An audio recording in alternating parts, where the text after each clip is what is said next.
Komitmen pemerintah Kota Lubuk Linggau dalam menghadirkan hunian layak bagi warganya kian nyata.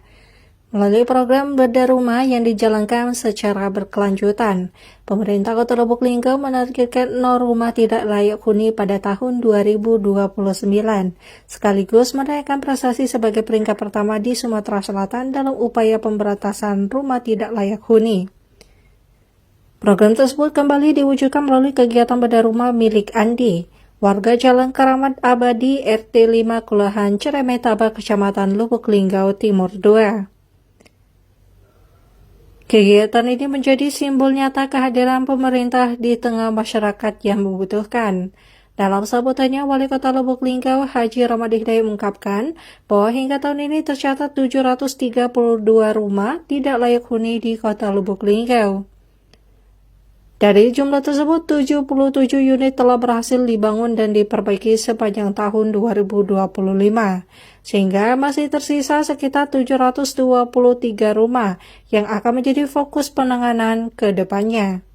Pemerintah Kota Lubuk Linggau juga akan memanfaatkan bantuan keuangan bersifat khusus dari Gubernur Sumatera Selatan yang direncanakan dialokasikan untuk program bedah rumah pada tahun 2026. Upaya tersebut membuahkan hasil membanggakan. Dari 17 kota kabupaten di Sumatera Selatan, Kota Lubuk Linggau berhasil meraih peringkat pertama dalam program pemberantasan rumah tidak layak huni. Prestasi ini menjadi bukti nyata tinggi kepedulian dan konsentrasi pemerintah Kota Lubuk Linggau terhadap kesejahteraan masyarakat. Untuk mengatasi persoalan tersebut, pemerintah Kota Lubuk Linggau menempuh langkah kolaboratif dengan Basnas agar masyarakat yang belum terdata tetap bisa memperoleh bantuan hunian layak huni.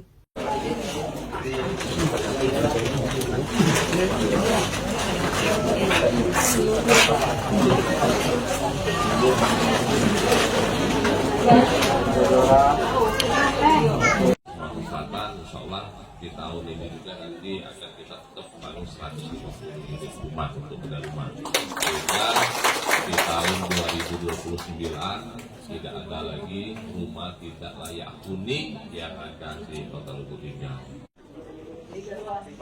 Pak Camat, satu take sekali lagi.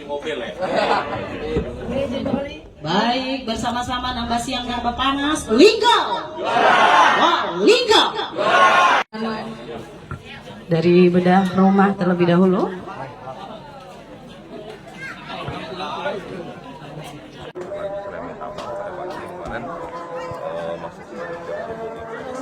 Jadi kita bertahun sebanyak 150 unit akan kita bedah rumah hingga di 2029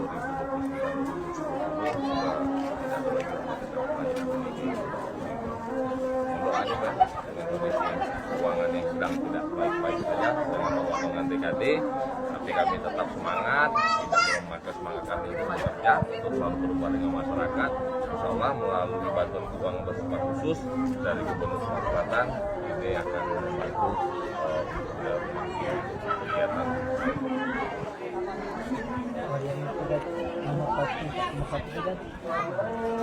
Artinya kita dari 17 kabupaten kota Linggau dapat penghargaan nomor 1 untuk pemberantasan rumah tidak layak huni. Artinya tingkat kepedulian Kabupaten Linggau lebih tinggi dari pemerintah kabupaten kota lain. Kalau sejauh ini mereka sudah memiliki macam terkadang menjadi kendala itu juga mereka ini tidak masuk di database netizen, ini jadi kendala. Makanya kita kolaborasi dengan Basnas. Mungkin ada yang maaf kondisi rumahnya tidak layak huni, tapi mereka tidak masuk di database netizen. Itu tidak bisa kita bangun, baik melalui APBD itu tidak bisa kita bangun. Tapi kita libatkan Basnas. Setelah kita